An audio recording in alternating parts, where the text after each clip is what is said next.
লিখেছেন মায়ের নাপাক পানির ভেতরে বাবার নাপাক পানি প্রবেশ করে আমার আল্লাহ 8টা জিনিস বানান। চুল, রগ, হাড় আর পর্দা, রক্ত, গোশত, চর্বি আর চামড়া। মায়ের ওই নাপাক জিনিস বাবার ওই নাপাক জিনিস দিয়ে 8টা জিনিস হয়। বিজ্ঞান এখন জানিয়েছে মানুষ তৈরি করার জন্য কমপক্ষে 13টা উপাদান লাগবে। কয়টা? মার বাবা দিয়েছিল 8টা, ওইটাও আল্লাহ বানিয়েছে। আর আল্লাহ নিজের পক্ষ থেকে মানুষের ভেতরে আরো 5টা জিনিস স্পেশাল ভাবে দেয়। এটা কিছুক্ষণ আগে যেটা সূরা নাহলের 78 নম্বর আয়াতের শেষের দিকের অংশ দিয়ে বললাম, ওয়াজআলা লাকুমুস সামআ ওয়াল আবসারা ওয়াল আফইদা। এখানে 3টা আছে, আর সূরা নূরের ভেতরে আছে 2টা। এই 8, 5, 13টা জিনিস যখন এক হয়ে যায়, ফেরেশতারা জিজ্ঞাসা করে রব্বুল আলামিন, এটাকে কি আমরা এখন ছেলে বানাবো না মেয়ে বানাবো? সিদ্ধান্ত দেওয়ার মালিক কে?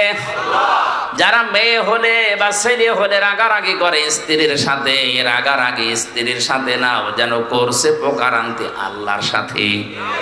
কারণ এর দায়িত্ব তো আপনার মা বাবার না, স্ত্রীর না, স্বামীরও না, এর দায়িত্ব কার?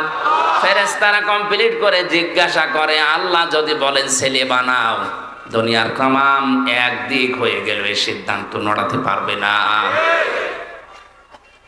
হ্যাঁ, আল্লাহ দয়া করে কাউকে প্রথমে মেয়ে দান করে, এটা কোরআনে সূরা শূরায় আছে। ইয়াখলুকু মা ইয়াশা ইয়াহাবু লিমান ইয়াশাউ ইনাসা ওয়া ইয়াহাবু লিমান ইয়াশাউ যুকুর আও ইউযাওয়িজুহুম যুকরানা ওয়া ইনাসা ওয়া ইয়াজআলু মা ইয়াশাউ আকিমা ইন্নাহু আলীমুন কাদির। তিনি সৃষ্টি করেন, কাউকে মেয়ে দেন, কাউকে ছেলে দেন। আগে কার কথা?